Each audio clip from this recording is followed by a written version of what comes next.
Hello 10th grade, welcome to our virtual class for today. And today we will go over a simple review of our last topics. Remember that we were talking about clauses. Of course, I'm using this resource, but we're talking about clauses. Okay, we were saying that all these weeks, actually 4 weeks, we were talking about main and subordinate clauses. We were talking about also adjective clauses, adverb and noun clauses. All of them are subordinate clauses.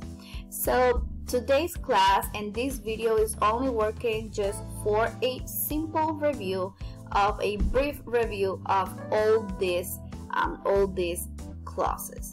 So after this video finishes, I will also let you these activities from the book, and I will attach them to the activity, the PDF, so you guys can see it and you will have to complete it, but we will talk about that later.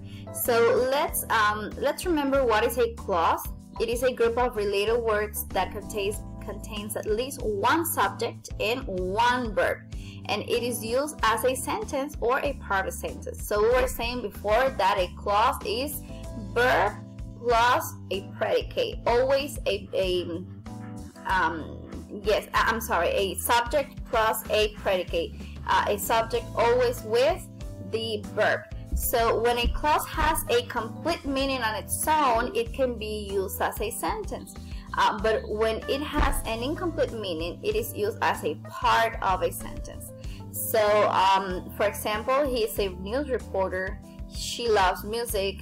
Where he stays, that is just a part of a sentence. And who lives next to my house, that is a part of a sentence. So that means that is not complete. And that's why we're saying that we have two types of clauses, which is the independent clause or the main clause. We will call them main clause, and the dependent clause, which is also called a subordinate clause. So in a main clause is the principal clause. Okay, the clause that it can be alone by itself, and the subordinate clause is the clause that cannot be alone by itself.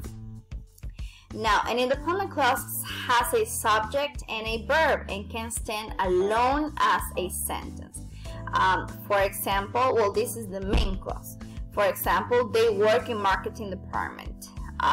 What shall we do? The company didn't perform well last year. And now the dependent clauses, which is the subordinate clause, they cannot stand by itself. And there are three types of subordinate clauses. The first one we learned was the adjective clause. The second one we learned was the adverb clause, and the third one we learned was the noun clause. So today, your work is to, what are we going to do? Your work is to apply that knowledge that you already have. You have to apply it into some exercises. Let's see. Let's review the very last clause we learned, the noun clauses. What is it? It is a subordinate clause, of course, used as a noun. For example, what you have proposed, all that is a noun clause, is acceptable.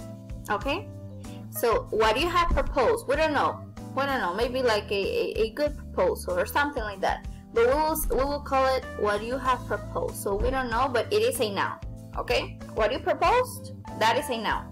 So that is a noun clause. Now, the second one, tell me what your marketing strategies are.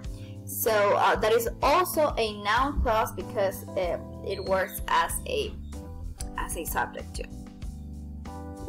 Now, adjective clauses. An adjective clause is a subordinate clause that modifies a noun or a pronoun. For example, the man who is standing over there is a product development manager.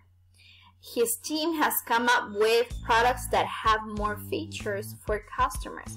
Let's remember that adjective clauses are always beginning with relative pronouns. Who, whom, whose, which, what. That, what, no. and also all these relative pronouns can be used with nouns or with other words. Now, the adverb clause, this is the last one. The adverb clause is a subordinate clause that modifies a verb or an adjective or an adverb.